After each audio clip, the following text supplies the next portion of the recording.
The summer cold shoulder, 2 different versions. And you know what they say, with this top, you can rub shoulders with those at your next party.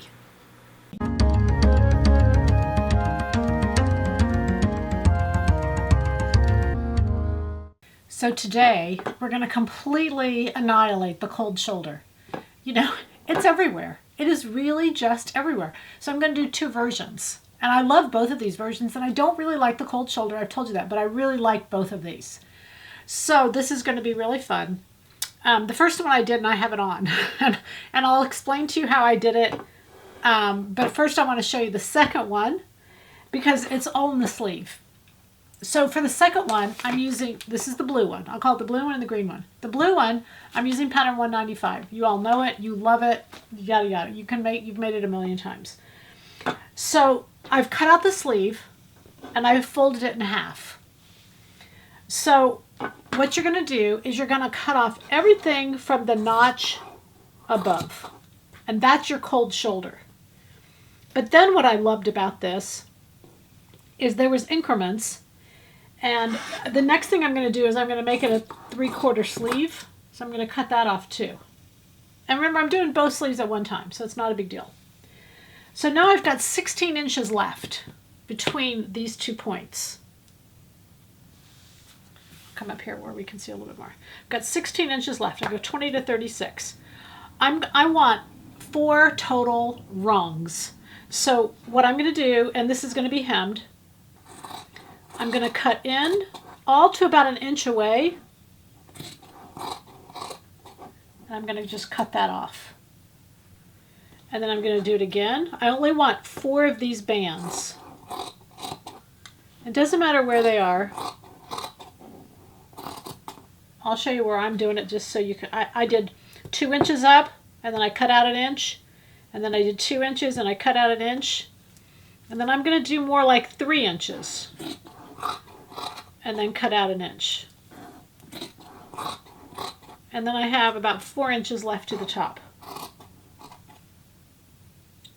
So I saw this in the store. I loved it. It was a cold shoulder. But I think what I liked about it wasn't just a cold shoulder. It was like a cold sleeve. So that's what your sleeve's going to look like on the arm. And you're going to see these big blocks. Don't finish them. Just leave them. And then, of course, it's going to be the cold shoulder. So I'm just going to do the front and the back the same way. I'm going to lengthen it a little bit. Front and the back the same way. Do up, set in the sleeve, and you only set in from here to here. And then the rest of it, you serge, but then you just tuck under and top stitch. And then set in, do the side seam, just like you would normally do in the side seam of the garment. And that's it. You're finished. So I love the lines on this because the lines are really going to make this cold shoulder look good. And once we finish that, we'll put that on. So very easy to do. This one, the one I have on, is done a little differently. And I really liked it because it's done with a raglan. And the other thing I really liked about it was it's just raw. It's just completely raw. So the circles that are cut out were left. The fabric was even like a camouflage like this. I just loved everything about it. I tried it on. I loved everything about it. So I took pattern 314, and this is really simple. I left off all the bands. No neck band, no sleeve band, no bottom band, no bands. So basically that leaves us with 4 pieces. It leaves us with a front and a back, a side piece, and then the sleeve, the raglan. So on the front and the back both, I lengthened 20 inches, and I'll show you why in a minute. That's no magic number. That's just what I decided where I wanted it to go, and I lengthened the 20 inches. So when I put this on the fold, you want to fold the fabric to where you have both sides together, to where you have a lot of fold. And I used 2 yards for this. So when I put it on the fold, because these lines are converging, let me show you, between this and the side seam and the sleeve, this is the side seam. When you decide, let me grab my yardstick. What I had to do was I had to make it 40 inches for my hips. So take your hips, make sure you've got enough on your pieces, and then I added the 20 inches. So once I knew it was going to come down here, you're going to leave this point right at center front. This is the point you'd normally cut. You're going to leave that. You're going to come out this same amount or a little bit more at the bottom of the 20 inches, and then take a yardstick and go from this point here to this point here, and it'll completely re-angle this line. So it'll be much easier for you to follow. And otherwise, if you converge, you'll end up with nothing. I guess you could do that. But that's just not what I was going to do. So let me show you again with the side piece. Let's say I have it here. I'm adding my 20 inches. There's my 20 inches. And so for this line here, and again, I widened it a little bit at the bottom, and just decide how much you need. And it's based on what size you use. That's why I can't really give you numbers. Because if this is wider at the bottom, then it's still going to be wider at the bottom, but it's not going to be an exact number. So just take the yardstick once you've gone and you added your 20 inches. And what I did is I cut it off there. I decided how wide I wanted it. And that was based on, again, how wide it was in the first place, and then how wide my hips were. And then just go from this point to wherever that end point is and just do a straight angle line. Just continue that angle. So you don't necessarily get wider and wider all the way down. You make this a little narrower, but it'll pick up on the other pieces.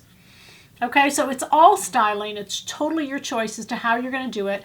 You're just adding length to 314 because you're going to make it a dress. And the reason I wanted to make it a dress is because I'm going to an outdoor concert. I wanted it to look really free and easy. There's no finishings on any of the edges. It's a really good knit, so it holds well. And then I'm going to cut out. And then also what I did is I cut out on the dress without getting too obscene here. So I just cut circles all over the bottom too. And what I used was a water bottle.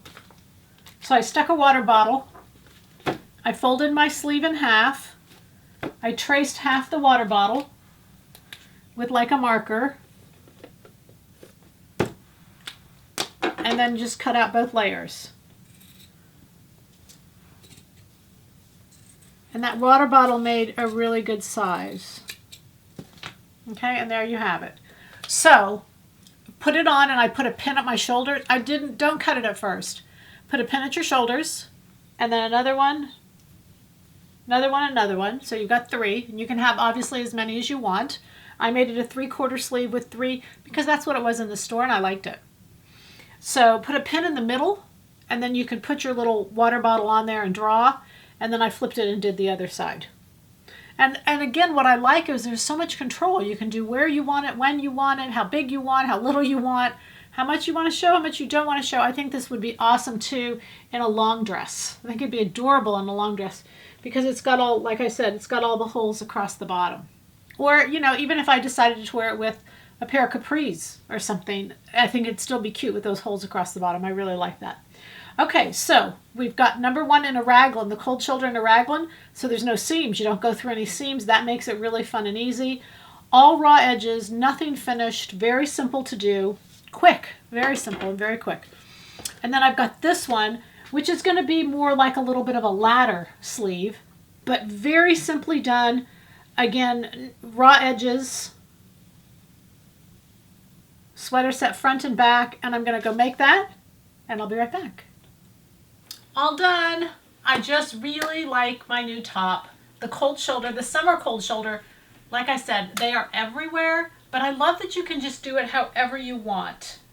Leave it raw, pull it up, make it short. You know how to do it now. Happy sewing from Silhouette Patterns.